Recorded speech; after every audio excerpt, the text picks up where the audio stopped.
मिल जाओ तुम मिल जाए दुनिया और ना कुछ चाहो मैं तू ही तो सब कुछ मेरा। কি বলবো, খুব কষ্ট মনে যে রিমি আমার। আচ্ছা তুমি বলো তো এখানে এসে তুমি এক্সট্রা কি আনন্দটা পাচ্ছ? মানে এই ব্লগটা আমি জানি আমার বর তো দেখে, আমি তাকে বলতে চাই কিছু কিছু আনন্দ অনুভূতি থাকে যেগুলো না মুখে প্রকাশ করা যায় না। হে এভরিওয়ান, গুড মর্নিং, কেমন আছো সবাই? হোপ কি তোমরা সবাই অনেক ভালো আছো, সুস্থ আছো। তুমি কি বলবে? গুড মর্নিং বলবে? বলো গুড মর্নিং। বেলি গুড মর্নিং না বেলি। তো যাই হোক, আশা করছি সবাই অনেক ভালো আছে, সুস্থ আছে, সকলে সুস্থতা কামনা করে আজকে নতুন একটা ফ্রেশ ব্লগ শুরু করছি। এখন বাজে 9টা। তো এখনো বাইরের ওয়েদার একেবারেই মানে মেঘলা, রোদ উঠেছে কেউ বলবে না, মানে আজকে যে আদৌ রোদ উঠবে জানিও না, মেঘলা মেঘলা ওয়েদার। তো যাই হোক, এখন পুরো ঘর দর পরিষ্কার করবো, তারপর ব্রেকফাস্ট করতে লাগবে। ঘুম থেকে সবে মাত্র জাস্ট উঠেছি আমি। তো যাই হোক চলো, এখন হচ্ছে তোমাদের বেড মানে আমার ঘরের অবস্থাটা জাস্ট দেখাচ্ছি। ঈশানী যখন ঘুম থেকে উঠেছে, আমরা ধরো উঠেছি 8টার সময় দিয়ে, তারপরে আমি একটু ফোন ঘাটছিলাম, ঈশানী উঠে মানে পুরো ঘরের টেবিলের উপর যা ছিল সব টেনে ফেলে দিয়েছে। চলো একবার তোমাদের পুরো ঘরটা দেখাই যাবে। আপাতত ঈশানীর অবস্থা, বলে ঘুম থেকে উঠেই মানে ঘরটার গোছায়নি, এই যে হিটার চলছিল তাই বসে বসে ঈশানীকে পড়াচ্ছিলাম, মানে ওই ভেজিটেবল চেনাচ্ছিলাম। তারপরে ও পুরো ঘরের অবস্থাটা কি করেছে একবার দেখো। এই হচ্ছে আমার ঘরের অবস্থা। আর সকাল সকাল তোমাদের দাদাভাই ব্রেড দিয়ে গেছিল, ব্রেড আর দুধ দিয়ে গেছে, তো সেটাকেই ঈশানী হচ্ছে বললো আমি খাবো বলে নিয়ে এই দেখো কিরকম করে করে রেখেছে। তো যাই হোক, বাচ্চা যাই করেছে করেছে, তবে ঘরের অবস্থাটা কি কি করেছে দেখো। এইবার আমাকে এগুলোকে সব গোছাতে লাগবে। তোমাদের দাদাভাই সকাল সকাল ব্রেড আর দুধ দিয়ে গেছে, কারণ ওর ডিউটি চলে যাবে বলে, আসবে আবার দুপুরে এসে খাবে। চলো এখন ঘর দরগুলো ভালো করে গুছিয়ে নিই।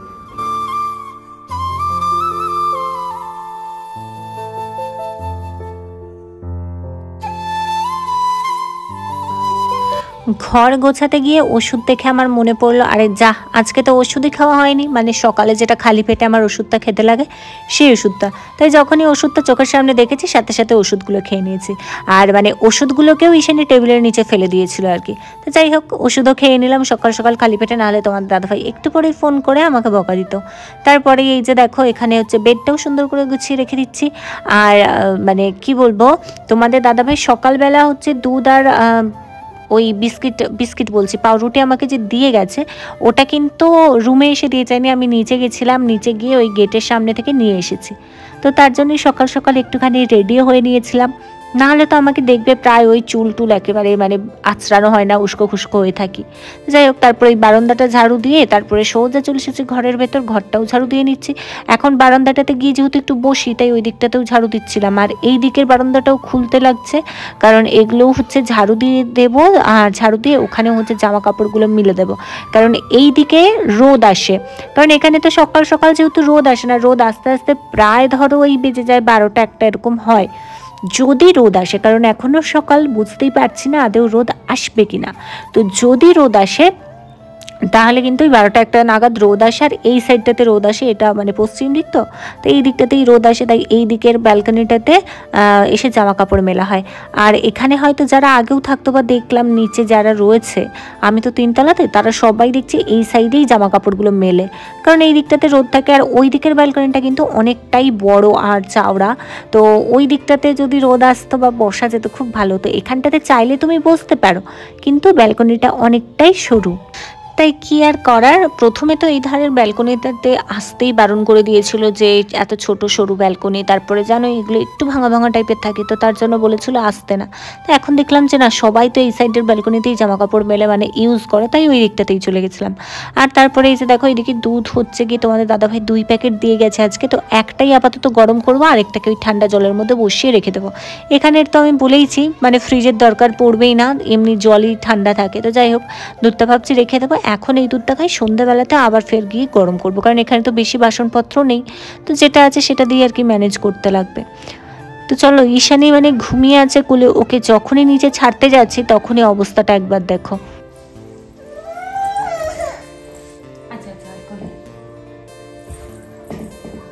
ঈশানীর পাপা আজকে ঈশানীকে সকাল সকাল ঘুম থেকে উঠিয়ে দিয়েছিল, মানে জোর করে আর কি, কুডুমা কুডুমা করে করে জোর করে উঠিয়ে দিল। তাড়াতাড়ি, প্রায় ওই যে বললাম 8টার সময়, এমনিতেও 9টায় ঘুম থেকে ওঠে, তো আজকে তাড়াতাড়ি উঠেছে, তার জন্য দেখো এই অসময় মানে আবার 10টাতে ঘুরে ঘুমিয়ে পড়েছে। তো আমি একে কোলে নিয়ে অনেক কষ্টে সমস্ত কাজগুলো করলাম, মানে ব্রেকফাস্টটা বানালাম অনেক কষ্টে। তো চলো এখন ব্রেকফাস্ট করে নিই। এই যে আমার ব্রেকফাস্ট, বাটার টোস্ট আর সাথে হচ্ছে হরলিক্স।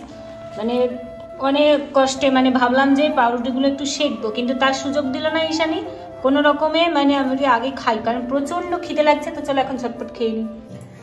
মানে কি বলবো, আজ একদমই রোদ ওঠেনি এখানে, প্রায় 12টা বেজে গেছে, তাও এখনো এখানে রোদ ওঠেনি, প্রচন্ড ঠান্ডা আজকে। আমি ভাবছি বাপরে।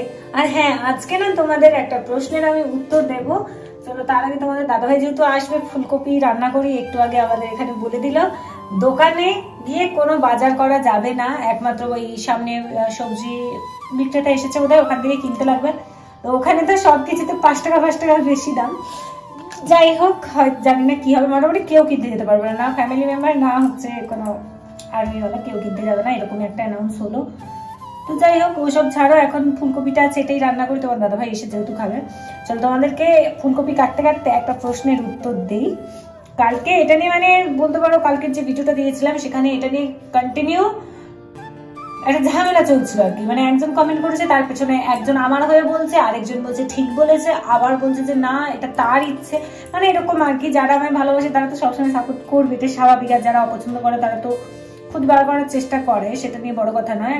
কিছু কিছু জিনিস বুঝতে লাগে, কি বলতো, মানে এই কমেন্টটা নিয়ে ঝামেলা চলছিল যে একটা ড্রেস 3 দিন ধরে পরে আছে। আরে ভাই, মানে কি আর বলি, একটা ড্রেস 3 দিন না, মানুষ তো নিশ্চয়ই শীতকালে ধরো সোয়েটার হিসেবে নিশ্চয়ই রোজ আলাদা আলাদা করে নতুন নতুন সোয়েটার নিশ্চয়ই কেউ পরে না, সবাই একই সোয়েটার বারবারই হচ্ছে ঘুরে ঘুরেই পরে। একটা সোয়েটারে তো 2-3 দিন পরলো, তারপরে চেঞ্জ করে। প্রথমত পয়েন্ট এটা। আর 2 নম্বর পয়েন্ট, আমি কিন্তু আগের দিন রাতে যেহেতু ঘুরতে মানে মার্কেটিং এ গেছিলাম, তাই ওটা পরেছিলাম। রাত্রেবেলা তো সোয়েটার পরে তো আর ঘুমানো হয় না, এক একদিন পরে ঘুমিয়ে যায় ঠিকই, বাট সব দিন তো আর পরে ঘুমাই না। ঘুম থেকে উঠে রাত্রেবেলা সোয়েটারটা খুলে আবারও দিনের বেলা পরেছি, পরে ওই দিনেরই ব্লগটাকে আমি 2টো পার্টে করেছি, ঠিক আছে। সুতরাং সারাদিনে একটাই হচ্ছে। আর ইচ্ছে করে আমি জামাগুলো বেশি বের করিনি, কারণ সবকিছু প্যাকিং যেহেতু সকাল সকাল করেছিলাম, সেটা হয়তো ব্লগ চেক করলে দেখতে পাবে, যেহেতু সকাল সকালে ব্যাগ প্যাকিং করে নিয়েছিলাম। তো তারপরে আমি ভাবলাম যে প্যাকিং যেহেতু হয়ে গেছে, আবার প্যাকিং থেকে বের করবো খুঁজে খুঁজে, দিয়ে সেটা পরে আবার হচ্ছে কোয়ার্টারে শিফট হবো, তার থেকে ভালো যেটা পরে আছে এটাই স্নান করে পরে নিই। তো সেইভাবেই কিন্তু পড়েছিলাম জাস্ট। আর মানে তোমাদের যদি প্রমাণ না হয়, মানে আমি দেখাবো না কি, আমি বুঝতে পারছি না, যে ভেতরেও কিন্তু আমরা ইনারও পরে থাকি, তার মধ্যে আবার হচ্ছে ভেতরে একটা করে মানে টি শার্ট টাইপের পরতে লাগে, কারণ এখানে প্রচন্ড ঠান্ডা। একটা সোয়েটারে কখনোই যায় না, মানে এখান থেকে দেখলে হয়তো বুঝতে পারবে, দেখতে পারো যে মানে ভিতরে টি শার্ট আছে, ওর ভেতরে ইনারও আছে। ইনারটা তো তোমাদের দেখাতে পারবো না, ইনার মানে আপার লোয়ার যেগুলো হয় শীতের, সেগুলোও পরা থাকে। তো তার জন্য হয়তো তোমাদের মনে হতেই পারে, মানে কিছু কিছু মানুষের মেন্টালিটি ভাই, তোরা মানে কি আর বলি, মানুষকে পোশাক দিয়ে সবসময় জাজ করে, কে কি পরবে, কে কি খাবে, সবকিছুটাই তাদের হিসাবে হওয়া উচিত, এরকমই পৃথিবীতে কিছু কিছু মানুষ রয়েছে। তো যাই হোক, যেহেতু দেখছিলাম ওখানে ওটা নিয়ে রীতিমতো মানে সে কেউ আমার হয়ে বলছে, যারা আমার হয়ে বলছে তাদেরকে আবার ঘুরে 10টা কথা শোনাচ্ছে। তো ভাবলাম এক কাজ করি, কমেন্ট আমি হাইডই করে দিই, কেন বেকার শুধু মুধু আমার হয়ে যারা বলতে যাচ্ছে তারা শুধু মুধু হচ্ছে আর কি, বিরক্ত হচ্ছে, তাদেরকে উল্টো পাল্টা কথা শোনাচ্ছে। আর ওখানে কিন্তু বলেওছে অনেকে যে দেখো দিদিভাইয়ের ভিডিওটা দেখলে, পুরোটা যারা দেখে তারা নিশ্চয়ই জানে যে দিদিভাই কোয়ার্টারে যখন শিফট হয়েছিল ওই ব্লগটাকে আমি 2টো পার্টে পার্ট করেছিলাম। তো তার জন্য হতেই পারে একই জামা, আমি কি মানে ব্লগ চেঞ্জ করেছি, মানে পার্ট 2 করেছি বলে পার্ট 2টা আলাদা চেঞ্জ করবো জামা। আর সব থেকে বড় কথা, বাইরের সোয়েটার সবাই আমার মনে হয় 2-3 দিনে একটা সোয়েটার সবাই পরে, তারপরে আবার সেটা ধুয়ে, কারণ সোয়েটার একদিনে তো শোকায় না। যাই হোক, চলো এখন বেশি কথা বলবো না, ফুলকপিগুলো ঝটপট করে কেটে নিই। আজকে এই রান্না করবো ফুলকপি দিয়ে ডিম দিয়ে করে নেবো আর কি, ফুলকপি দিয়ে ডিম দিয়ে ঝোল করে নেবো। এইটুকুনটা থাক, এমনিতে তো সবজি দোকানে যেতে মানা করে দিয়েছে।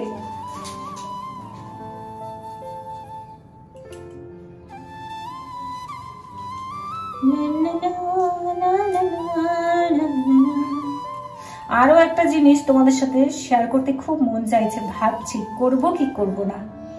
সকালবেলা তো মনটা রীতিমতো খুব খারাপ হয়ে গেছিল, হ্যাঁ, তো কি কারণে কি মানে আমি ভাবছি শেয়ার করবো কি করব না, এটা নিয়ে টেনশন এখন। যাই হোক, বলেই দিই, মানে কি হয়েছে, তোমাদের দাদা ভাইয়ের সঙ্গে একটু তর্ক লেগে গেছে। তর্ক বলতে কি জানি কি যে কথায় কথায় আমার তো এত মনে থাকে না, কারণ আমি ঝগড়ার কথা সাধারণত অত বেশি মনেও রাখি না। তো আমাকে বললো কি যে কি, আচ্ছা আমি বলেছিলাম আজকে আমি আমার জেদের কারণে এখানে আসতে পেরেছি, কারণ যেহেতু আমাদের কোয়ার্টারের নাম্বার আগে থেকে দেয়নি, সিলেক্ট হয়নি যেহেতু কোয়ার্টার নাম্বার, তো তখন তোমাদের দাদাভাই কিন্তু বলেছিল কোয়ার্টারের নাম্বার পাইনি, আমি তোমায় কিন্তু নিয়ে যেতে পারবো না। আমি তখন জেদ ধরেছিলাম আমি গাছতলাতে গিয়ে হলেও আমি তোমার সাথে থাকবো, আমি কিন্তু এবারে যাবই যাব। তো কেন হচ্ছে এইবারে জেদ ধরেছি সেটা নিশ্চয়ই আমি যখন বলেছিলাম কেন 2-3 মাসের জন্য এখানে এসেছি, সেটা আশা করি সেই ব্লগটা যারা দেখছো নিশ্চয়ই বুঝতে পেরেছো। তো এরপর যেহেতু অন্য জায়গায় একটা পোস্টিং হয়ে যাবে, আর তো আমার এখানে আসা হবে না, বিয়ের পর থেকেই 5 বছর ও এখানেই রয়েছে, তো তার জন্য আমি ওকে জোর করেছিলাম যে আমি কিন্তু এবারে যাবই যাব। তো ও সেই অনুযায়ী আমায় মানে আমার জেদের কারণেই কিন্তু ও নিয়ে এসছে বলতে পারো একরকম। তো সেটা নিয়ে ওর সাথে আমার একটু তর্ক লেগে গেছে, ঠিক আছে। আমি ওকে বললাম যে আমি আজকে জেদ না করলে, ওই প্রথমে বললো তুমি জেদ করেছো বলেই আসতে পেরেছো, যাই হোক একসাথে বেশ ভালোই কাটছে।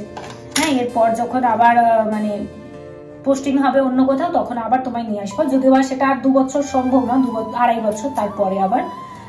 তো এরকম বললো, তখন কথায় কথায় আমাকে বলছে আচ্ছা তুমি বলো তো এখানে এসে তুমি এক্সট্রা কি আনন্দটা পাচ্ছ।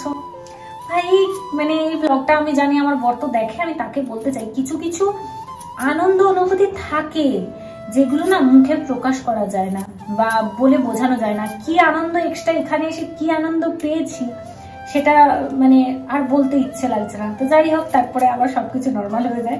আমাদের এরকমই হয়, টম এন্ড জেরির মতো একটু ঝগড়া তো চলতেই থাকে।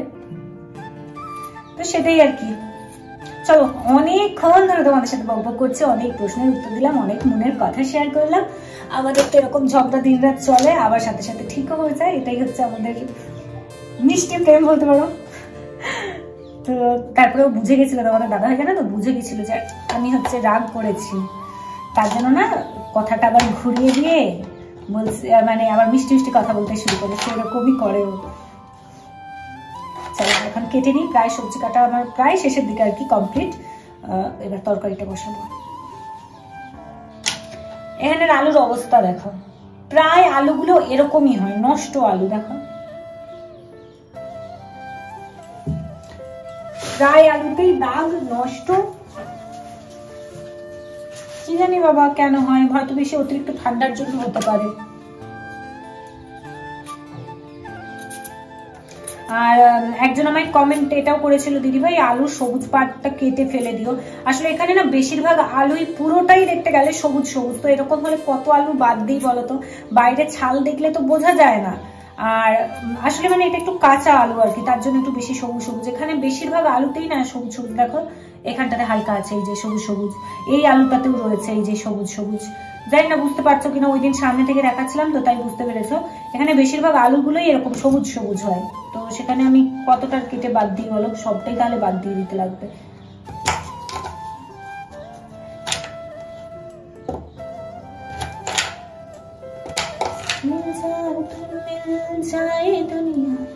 और ना कुछ चाहो मैं तो ही तो सब कुछ मेरा और ना कुछ। এখন হচ্ছে বাসনগুলো ধুতে লাগবে। ও বাপরে, মানে জলে হাত দিতে না যেন মনে যে কারেন্ট লাগছে, কারেন্ট এত ঠান্ডা জল। আজকে তো রোদই ওঠেনি না, রোদটা উঠে তবুও একটু মনে হয় ঠিক হয়, যেন মনে হচ্ছে কারেন্ট লাগছে। আরো একজন কমেন্ট করেছিল যে দিদি ভাই তুমি এত ঠান্ডার মধ্যে কেন এসেছো, পরেও তো আসতে হতে। আমার কপালে নেই গো, পরে যে আসবো সেই সুযোগটাই আমার কপালে নেই। আর যখন আগে আসবো মানে তখন কোয়ার্টার খালি ছিল না, কপালেই ছিল ঠান্ডার মধ্যে আমাকে আসতে পারবে, কি করতে পারবে।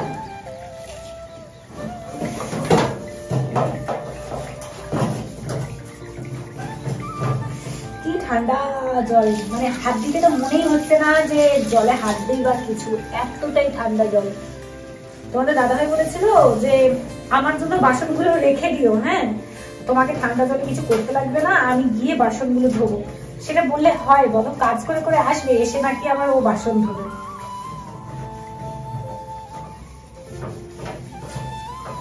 যতই যাই করি না কেন বিশ্বাস করো একটা আলাদাই শান্তি ফিল হয়। এই আনন্দে আছি যে চলো কিছুক্ষণ পরে আমার বর আবার বাড়ি চলে আসবে, মানে তো অনেক দাদার বাড়ি আসবে, মানুষটাকে দেখতে পাবো, এগুলো একটা আলাদাই শান্তি। যেহেতু যেখানে 6 মাস 7 মাস আমাদের দীর্ঘ অপেক্ষা করতে হতো এই মানুষটাকে চোখের সামনে দেখার জন্য, সেখানে মানে আর মাত্র কয়েকটা ঘন্টা পর আসছে, ঠিক আছে যাচ্ছে, মানে একটা অন্যরকম লাইফ রয়েছে। বিশ্বাস করো, কারণ এই লাইফটা তো আমি আগে কখনো ফিল করিনি না, প্রথম ফিল করছি, তো তাই হয়তো একটু এরকম বেশি স্পেশাল লাগছে আমার। এগুলো তো আমার দাদাভাই বোঝে না, সে বলছে কি এমন একটা পেয়েছে এখানে এসে, তাকে কি করে বোঝাই যে তোমার সাথে থাকতে আমার কত ভালো লাগে। ওটা সবটা দেখবে হাসবে, আমি জানি।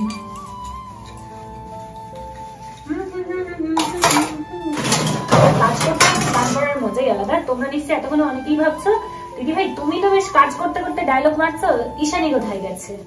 আনি হচ্ছে ওইদিকে বসে আছে, বসে বসে খেলছে, ওকে খেলনা দিয়ে দিয়েছি, ও খেলছে। তাহলে এখানে এলেই তো বলবে কোলে উঠবো, কোলে নিয়ে নিয়ে কি সব সম্ভব? বলো, সকালে তো কোলে নেওয়ার চক্করে এমনি সব কাজ দেরি হয়ে গেছে।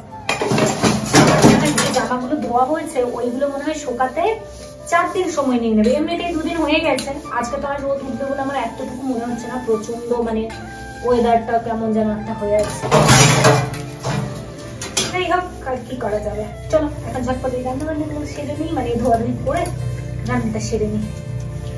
কথা বলতে বলতে দেরি না হয়ে যায়, কি জানো তো পরে যখন এই যে ভয়েস ওভার করবো তখন না ঠিক হয়ে ওঠে না, তো তার জন্য মানে সময়টা হয়ে ওঠে না। ভাবি যে চেষ্টা করি, দেখি যদি এইভাবে সম্ভব হয় আর কি, মানে ব্লগ করতে করতেই তোমাদেরকে দেখি দিয়ে নেবো। এইবারে তো আসছে সেই শুভ, কি ঠান্ডা, কি বলবো, ওই সেই একটা ইলেকট্রিকের যেগুলোতে জল গরম হয় ওগুলো অর্ডার করেছি, কিন্তু অর্ডার করলে কি হবে, ওগুলো তো হচ্ছে মানে ওগুলো দিয়ে বাসন দিয়ে ধোয়াটার ওই গরম জল হাতে নিয়ে নিয়ে না বাসন দিতে ঠিক কেমন জানি লাগবে, মগে মগে ঢালবো কোন হাতে থালা ধরবো, তার থেকে একটু কষ্ট সহ্য করে দেওয়া কোনো ব্যাপার না। তবে ওগুলো অর্ডার করেছি কারণ স্নানের জল তো ধরো গ্যাসটা একটু বাঁচালে হয়, তাই না, মানে গ্যাস একটু বেঁচে যাবে যদি গরম জলটা ওতে হয়ে যায়।